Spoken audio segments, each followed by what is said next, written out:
Hey guys, today I'm here with Jacob, and he's going to be talking all about email marketing tools. Jacob, how are you and welcome? Hey man, I'm good. How are you doing? Doing well, thanks, dude. Excited to learn from you today. Real quickly, do you want to start with your background and then the floor is yours to talk about all things email marketing tools? For sure. So my name is Jacob Sappington.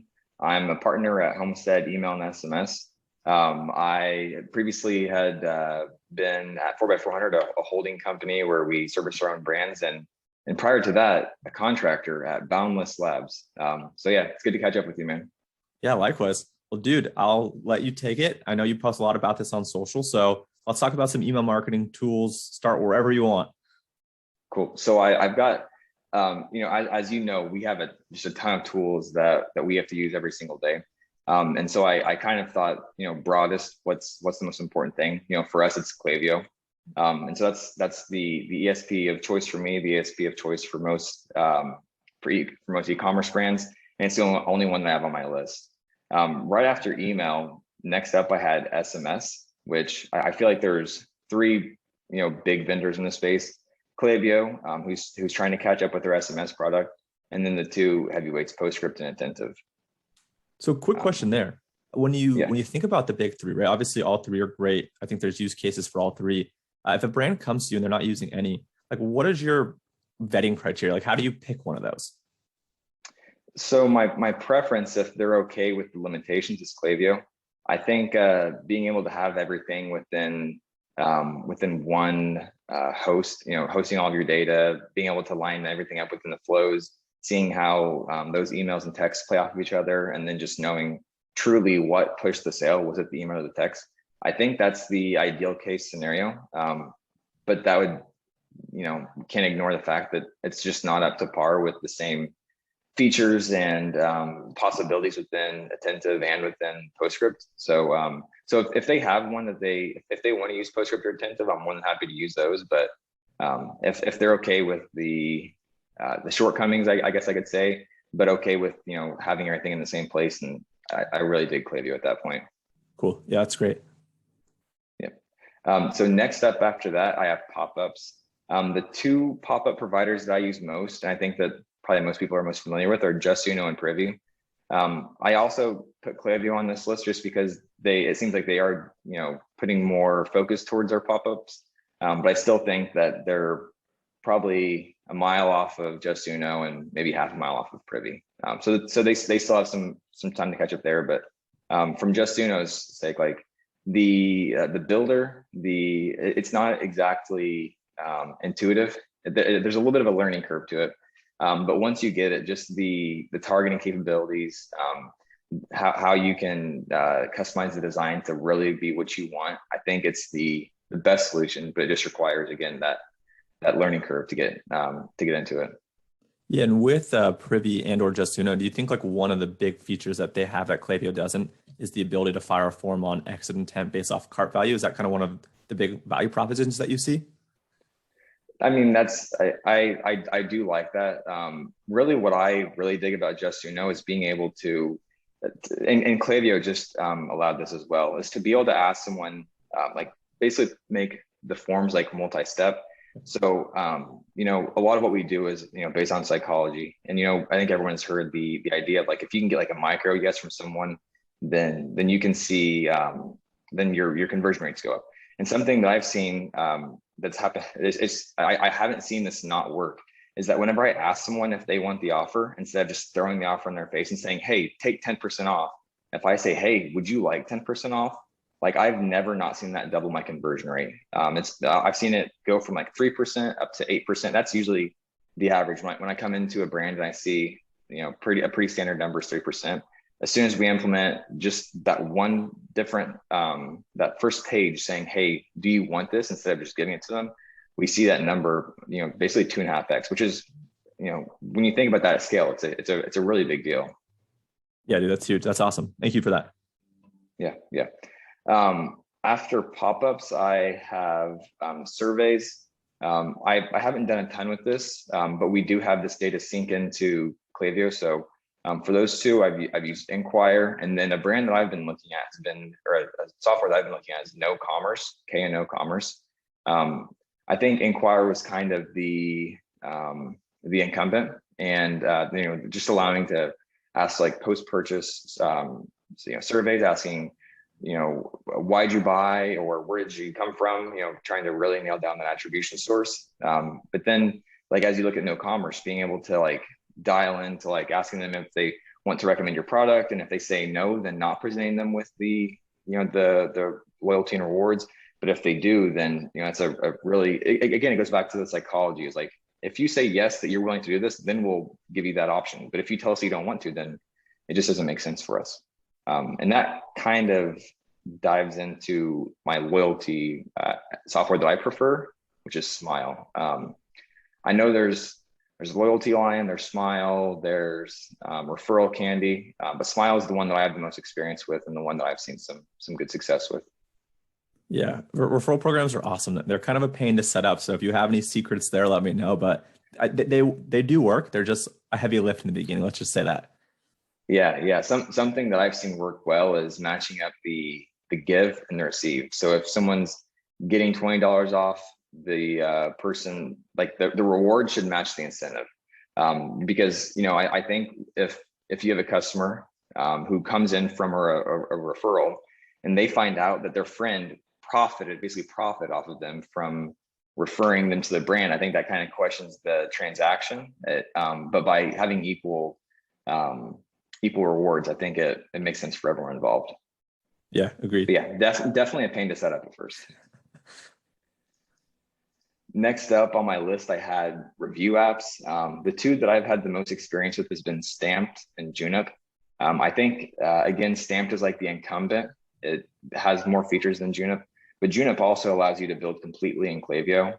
So again, just makes design a lot more in your hands. Like with a lot of these other review platform apps, you're kind of at the mercy of what they allow you to do, kind of at the mercy of what they allow you to say, whether or not you can drop text boxes on certain fields or different forms. So I think with Junip, just being able to control that experience and just make it all within and really understand how that's flowing with your other emails as well, just makes it really powerful. Awesome. Next apps up, got a lot of apps here. I love it, dude. So the next ones I had up were subscription. So when I was at 4x400, I was the manager of retention. So there's a lot of apps that get touched by email, and so it's just it's pretty wide reaching. And part of that was subscription. So we used Recharge. I know that some people have hard feelings about Recharge, but and it definitely wasn't the perfect solution for us. But it definitely is a game changer for a business to have that recurring revenue. And part of that is we use an app called ARPU at getarpu.com, and basically what it does one thing. So in Recharge, you have this option to send a email 3 days prior, 4 days prior to a subscription renewing.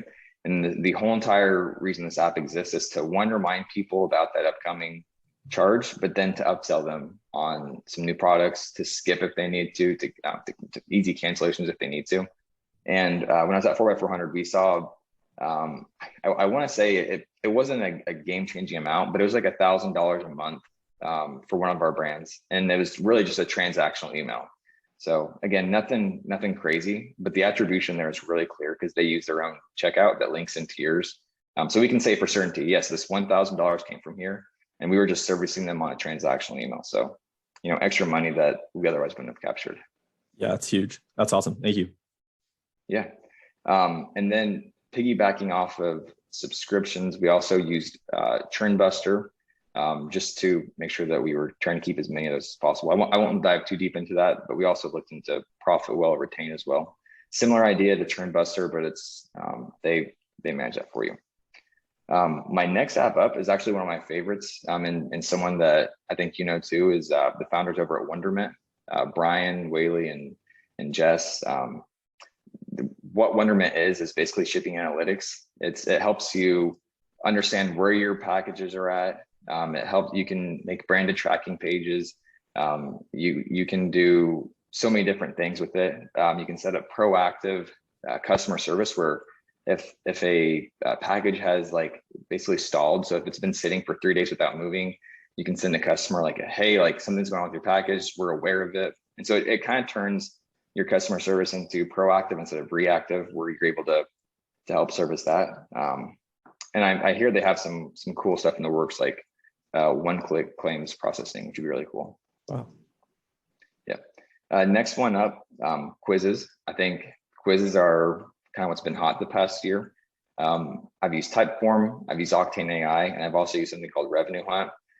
They each kind of have their limitations. Typeform, you're looking at, a enterprise level software, so my feedback doesn't really matter to them. They probably would dispute that, but when you talk to someone like Octane AI, I think that feedback is directly heard, and you have access to people that higher up in that company. And then Revenue Hunt, I dug into this brand a little bit for a smaller brand that we had. It has some features that Octane AI didn't, so I'm still playing around with that one, but it was interesting enough to get a spot on the list. Nice. Yeah. All right. What's your take on quizzes? Are you a pro quiz? Yeah, we are. I actually just interviewed Ben from Octane AI a few days ago, so I'm excited for that one to launch. I think the more that brands and marketers can collect, zero-party, first-party data, the better, right? That's obviously the trend and the buzz thing right now. But yeah, 100%. Cool. Yep, that's where I'm at too, especially as we lose data in other places. It's crazy. Yeah, after automation, or after quizzes, I had automation, the big one being Zapier. If you're using Typeform only syncs once an hour with Klaviyo. And if you're wanting to send that data into Klaviyo and have someone get their welcome series right away, you don't really want to wait an hour for that. So I've used Zapier to get that data from Typeform into Klaviyo really quickly. And then I have 3 others here. I've done postcards a little bit using Postpilot. The brand that I tried it for, it didn't exactly work too well. I don't think it's the right demographic, but I think it's the cool thing is that you can sync it up with Klaviyo. So again, it's all ties into email. It's taking actions based off, if someone, it could be used as a win back campaign. You could use it as an extended abandoned checkout. And so I think that it's just another opportunity for an extended version of your current email marketing stack. And then timers, we've used Centric. I know that you guys have used that as well to place timers that are maybe you have a sale going on, maybe a product is being launched, and you can put the exact starting time, and that's a dynamic variable that updates as soon as someone opens the email. And I think it just adds more authenticity to the email. And then the last one, I had email on acid on there. Email on acid, Litmus, those types of testing platforms, just making sure that the emails that we're sending are looking good in people's inboxes, that we're not sending a really, really bad experience. And so that's my list. I've got a couple more that I'm hopeful to add if we ever talk again, but kind of a couple that are in wait and see mode, but it's a pretty exhaustive list. There's plenty of stuff in there for people to add to their email marketing stack. Well, this is exactly why I picked you for this topic. I knew you had, plenty of stuff. The last one I have a question about, I know you're a marketer, you're focused on strategy and execution, but do you have a design tool that you like on the email side, or a design tool that your teams in the past have liked? Yeah, Photoshop, Illustrator, Figma. I'm a big fan of Figma just because of how collaborative it is. Being able to hop into a file at the same time and being able to say like, hey, I need this snip down or that snippet of this. I think that's really powerful. So yeah, Figma is definitely, I completely gloss over design because I don't, people don't want me designing stuff. So I gloss over that, but yeah, Figma is the big one. Cool, man. Hey, well, appreciate you being here. Appreciate all the wisdom. Congrats on the new role. That's really exciting. I know you're gonna be dropping some stuff on Twitter probably by the time this goes live. So congrats there. What's the best place for people to find the agency that you just joined as a partner, and then your also personal channels? Yeah, so my personal channels, Twitter's the best one that I'm most active on. It's at jsappington. And then homestead.co or homesteadstudio.co, both work.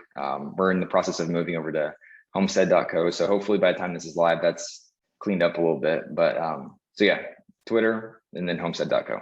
Sweet, man. Thanks for being here. I appreciate you. Yep. Appreciate the call, man. All right, bye.